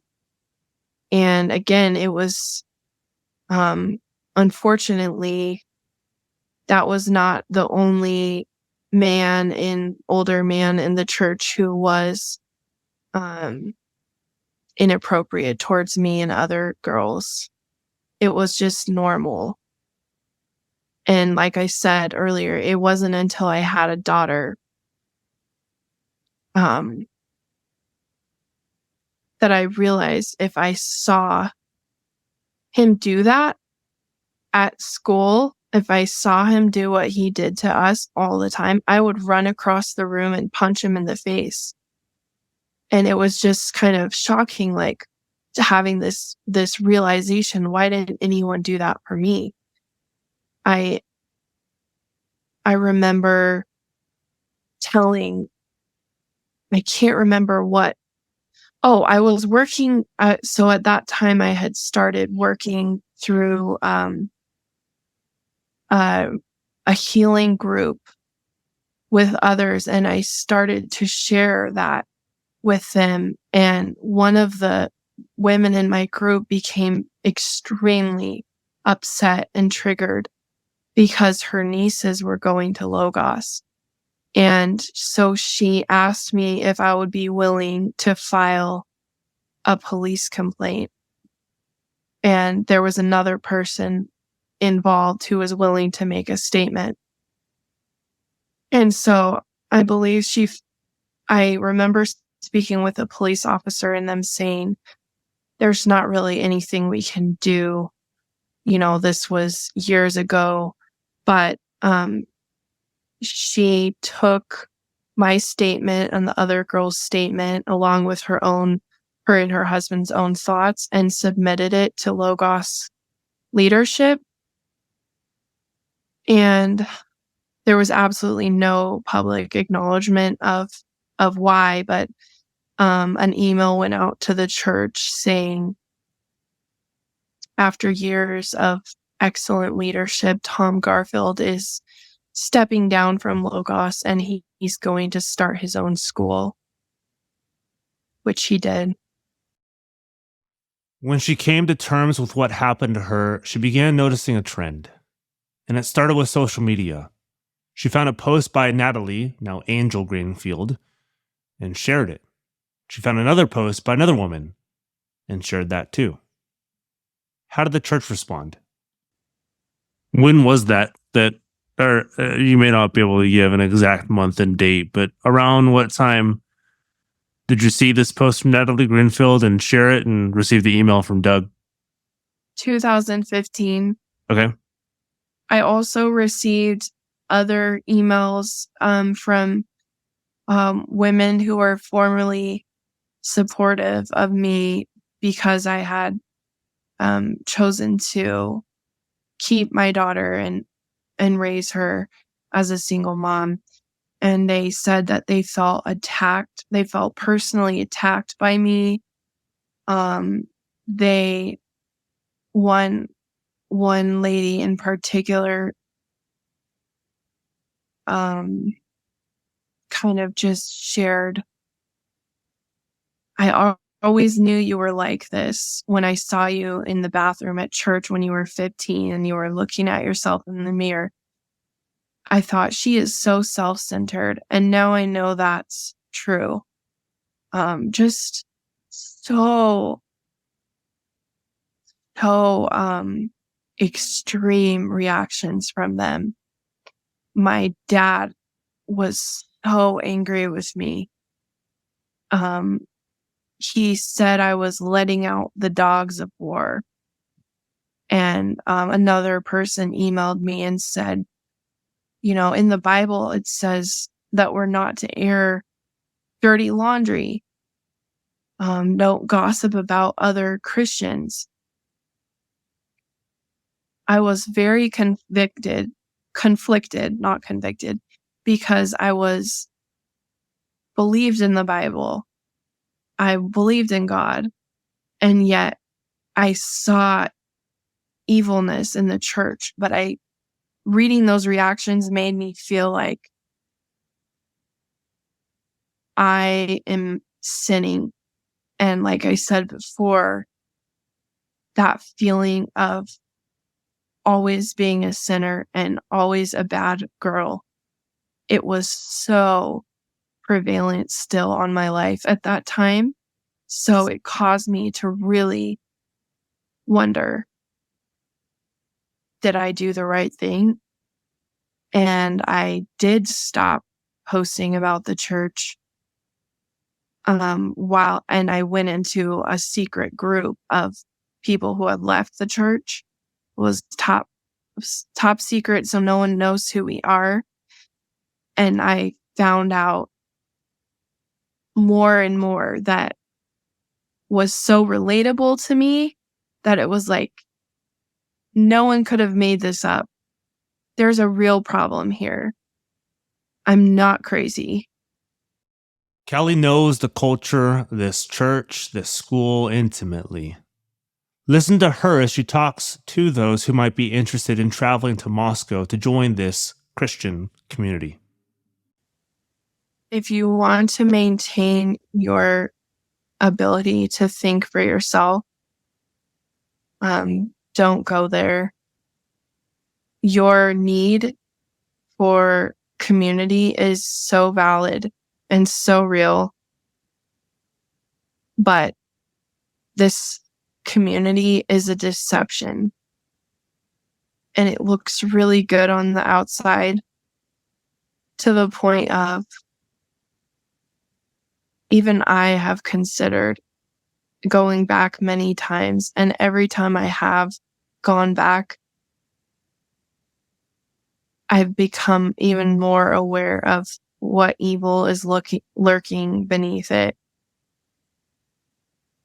It sounds dramatic, but as someone who was in the community for 25 years, please don't go into a spiritually abusive and emotionally abusive and controlling environment like this. You deserve people around you that love you and that you can be honest and real with as you follow out your beliefs. Now for Callie's advice for those who want to leave. Prescient words for tender hearts unsure of how to get out. If you can, make a safety plan so that you can leave quietly and quickly and get a distance away. Just because it's before anything can get better, it's going to get worse. So the pain that you may feel initially upon having different beliefs or different wants for your life, or just wanting to muse over who God is, who you are, what your purpose is, where your place is, having those questions is healthy and good. God would never punish you or try to stop you from having questions about him. If other people are doing that to you, that's a good sign that you're doing the right thing and you're on the right path. And I want to tell you that your intuition is real. Your gut is not sinful. And if you do not feel safe, whether that is emotionally or physically, it's okay to act on those instincts and start to make a plan on finding a different life. It may be hard depending on your location and your involvement to know who is safe to talk to, but I do recommend finding someone completely unrelated to your community and sharing how you're feeling and asking them for support. That will probably be the hardest conversation you'll ever have. And then after that, it will start to get easier. I can promise you that. We conclude this episode with Callie's final thoughts. One thing that I've really come to learn in the last few years of my life is that there is no way to win at the game that these abusive communities are playing. I learned a lot about the community when I was taught by professionals what my children's dad was doing, gaslighting, changing the goalposts. There's a name for domestic violence behaviors, and unfortunately, what spiritually abusive communities are doing is almost identical to what you would find in a domestic violence relationship. It's just a lot harder to see when it's an entire group and they are beautiful and they've figured out a system and they're doing things that seem really godly. However, once you are able to define areas of abuse, it's a lot easier to understand why you feel the way that you do. One thing that I've learned, and this is probably the hardest part, is that you just can't play the game with them. You either are going to lose or you're going to get sucked back in. And the only way for me to be safe in my mind and my body was to completely break off ties and not have any dependence on them for money, for emotional well-being, for a feeling of family and comfort. or even a feeling of good childhood memories and wanting to pursue good child memories, there just can't be contact. And if there is going to be contact, it's really highly advisable if you bring someone else with you. Because the nature of it is that you will be overpowered by them. They don't want to hear you. They just want to tell you why you're wrong. And there's no arguing and there's no reconciliation with two parties when one of them has that agenda. Also, one more thing. God doesn't take pleasure in pain, in your pain, in my pain. And it's something really important to me in my journey, which is okay if you're not there yet. The things that people did to me in the name of God were never God's plan for me, and they're never his intention for me. God desires not in the pain of his children. I pray those words sit in your heart. He is the faithful shepherd of his sheep, the desirer of your heart. He is a good and faithful Father, and may you rest in that. As we conclude, if you have a story like Kalina or Callie's, or have seen things like Tony has, please know you're not alone.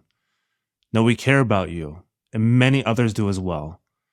Reach out to us. Find out how to do so in our show notes, but do so safely, especially if you're still in an environment like the movement or profiling. There really is help out there for you, and we'll help you find it. In part 4, we continue profiling stories of abuse in the Series C. See you then. Sons of Patriarchy is brought to you by the administrators of Examining Doug Wilson in Moscow in partnership with Peter Bell. It's written, produced, and edited by Peter Bell. Original music, sound design, and mixing by Aaron Feeney. This series wouldn't be possible without the dozens of abuse survivors whose bravery and vulnerability make it what it is. Every episode was sent to them before being published, and their feedback, edits, encouragement, and eventual approval make this what it is. May your voices be heard far and wide. Thank you.